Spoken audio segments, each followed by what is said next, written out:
Welcome to an exciting Catan adventure. Ready for a fast-paced journey on the vast island world of Catan Connect? Here you don't just play together, but all at the same time. How is that supposed to work? See for yourself. The rules of Catan the game form the basis for a game of Connect. In addition, there are a few more rules. There are 2 starting areas on each game board, 1 for each person. During the game, you and everyone else on your side of the game board have a turn at the same time. One side is the sun side, the other the moon side. In your starting area, there are 2 settlements and 1 city on the printed starting positions. In addition, 1 street each. For each terrain hex adjacent to the city, you receive the starting resources that match the terrain hexes. The robber starts at the desert field in your starting area. 4 markers help you to keep track of your score. Now to the game. Each round is limited in time. The app shows you the countdown. Either only everyone on the sunny side or everyone on the moon side is active. Active means you can not only trade, but also build, buy developments, and/or play a development from a previous round.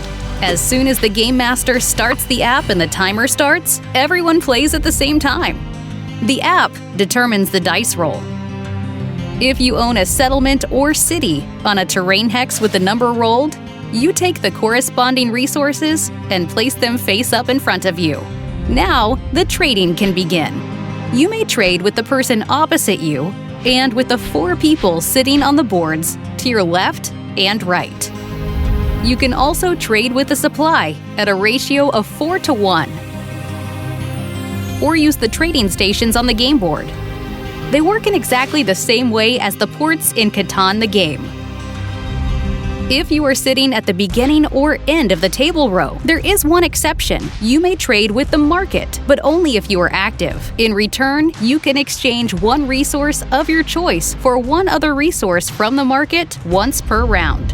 Only if you are on the active side can you also build. You can also build through the desert into an adjacent area. You receive 2 additional victory points for your first settlement in an adjacent area. The region on an edge mat also counts as an adjacent area. Treat the printed gray pieces as you would any other player's pieces. You only compete for the longest route with the person opposite you. This also applies to the greatest knight power. The first player to play 2 knights receives 2 additional victory points. When you play a knight, you always return the robber to the desert of your starting area. Then take 1 resource from the supply of the terrain hex on which the robber was placed. If the robber is already in the desert, it remains there. You may take any 1 resource from the supply. As soon as the timer runs out, the round ends immediately. You may not perform any further actions. The app starts the next round immediately afterwards. If a 7 is rolled, neither the sun nor the moon are active. Instead, the robber comes into play. This can happen from round 11. Everyone then has 12 seconds to do the following. Move the robber to your own starting area. The app shows you which hex it will go to. Remember that you can only move the robber in your own starting area. Important! No one may steal a resource from another person. Check your resources. If you have more than 7, you must put half of them in the supply. If you have an odd number, round down. If you reach 18 or more victory points during your turn, you win. And now, have fun with Catan Connect.